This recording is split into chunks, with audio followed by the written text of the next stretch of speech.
আমার পরিচয় হয়েছে, আমার নাম তৃষা, আমার বাড়ি হয়েছে মাদারীপুর। আমি বেশ পড়াশোনা করিনি, ক্লাস 5 পর্যন্ত পড়াশোনা করছি। আমি নামাজ রোজা পড়ি। আর আমি আমার বাবা মনে করেন মারা গেছে, তো আমার একটা ভাই আছে ছোট, সে ভাই আমার সংসারটা চালায়। আমার মা হচ্ছে বৃদ্ধ। তো এই আপনার সংসার? জি। ওই এক জায়গাতেই আছি নাকি? জি। যাক, ভালো আশা। তরকারিতে লবণ বেশি হলে সেই লবণটা কমাবেন কিভাবে? তরকারিতে লবণ বেশি পড়লে এটা কম কীভাবে? তো ওটার ভিতরে আপনার টমেটো কেটে দিব। আর যদি এটা নাও কমে তাহলে আপনার শাক শুক দিব বা পানি ঢেলে দিব, তাহলে হয়ে যাবে। আপনার স্বামী শারীরিকভাবে দুর্বল, আপনার চাহিদা মিটাইতে পারে না, কি করবেন? ছেড়ে চলে যাবেন না পরে গিয়ে করবেন? পরকীয়া করবো না, এটা না, না, না। অবশ্যই ডাক্তার দেখাবো, চিকিৎসা করাবো, ঠিক হয়ে যাবে। ও আচ্ছা। কি করবেন আপনি? অন্য বেড়া লো যাবো গো। অন্য বেটা হয়ে যাবেন? না, এটা তো আপনার রহস্য করে বলছেন, কিন্তু বাস্তবে কি করবেন? না, ওটা হচ্ছে আমার স্বামী যদি শারীরিকভাবে অসুস্থ থাকে তাহলে তাকে চিকিৎসা করাবো, চিকিৎসা করায় তারপরে তাকে সুস্থ করে নেবো। গুড, সুন্দর কথা বলছেন আপনি। আসলে অনেক হাসি খুশি, আপনার সাথে গল্প করে আমার খুব ভালো লাগছে। আর যে দর্শকরা আপনার গল্প শুনবে তারাও খুবই হ্যাপি হবে, খুশি হবে। আমার ভালো লাগছে। টক জাতীয় খাবার মেয়েদের বেশি পছন্দ হওয়ার কারণ কি? প্রেগনেন্ট থাকলে।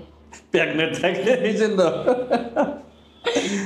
পাড়া প্রতিবেশীর ভালো খাওয়া, ভালো পোশাক দেখে কখনো নিজের বলে আফসোস হয়েছে? আফসোস হয়েছে তো অবশ্যই, কিন্তু তারপর আমি সবসময় বলছি যে আল্লাহ তুমি যদি আমাকে খাওয়াও তাহলে আমি খাইতে পারবো, বাট তুমি যদি আমার আশা পূর্ণ করো তাহলে এটা হবে, না হলে আমি মানুষটা নিয়ে এত আশা করে তো কোনো লাভ নেই। আমার মিডিয়াতে আসা হলো যে আমার বাবা মারা গেছে ছোটোবেলায়, আমার মা বৃদ্ধ, আমার ভাই আছে ছোট, সে মনে করেন ইনকাম করে কিছু টাকা। তো আমার একটা জীবনসাথী লাগবো, যে আমি বিয়ে করব, বাট আমার বয়স 23 বছর, এখন আমার বয়স চলে যাচ্ছে, তো আমি একটা ভালো জীবনসাথী পাইলে বিয়ে করব। পরকীয়ায় মেয়েরা কেন জড়িয়ে পড়ে? পরকীয়া জড়িয়ে পড়ে কেন? যে বিয়ে করে যে বাইরে চলে জায়গা, প্রবাসে চলে জায়গা, তখন কি করবো? বউকে একলা একলা ঘরে থাকবো? বউ জায়গা আরেকবার লগে। আপনি কি করবেন? আমি কি করবো? আমার যদি এরকম বিয়ে করে থুয়া যায়, এরকম যদি যা পইরা থাকে, তাহলে আমি আর কি করবো? আমি তার আশা ধরে বসে থাকবো যে কখন আসবে সে, কখন আসবে সে। কোন ধরনের পুরুষদের মেয়েরা বেশি পছন্দ করে? কোন ধরনের? সবচেয়ে ভালো লাগে যে ছেলেদের মুচকি হাসি আর চাহনি চোখের, এগুলো সবই ভালো লাগে। আর যদি চাপদারি থাকে তাহলে তো আরো ভালো লাগে। আপনার কখন সবচেয়ে বেশি খারাপ সময় কেটেছে এই 23 বছর বয়সের ভিতরে? আমার সবচেয়ে খারাপ সময় কাটছে যে আমার আম্মুর সাথে রাগারাগি করে আমি আমার বান্ধবী বাসায় চলে আসছি।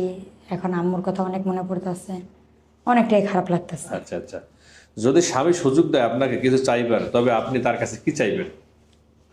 তার কাছে তো আমি অনেক কিছুই চাবো। তার কাছে আমি বলবো যে আমাকে অনেক ভালোবাসা দিবা, আর আমাকে ছাইরা কখনো যাইবা না, আর আমাকে একটা বেবি দিবা।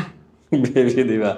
বিয়ের পূর্বে মেয়েরা কোন ব্যক্তিকে বেশি ভালোবাসে? মাকে, বাবাকে, না প্রেমিককে, অন্য কাউকে? কাকে ভালোবাসে? বিয়ের পরে?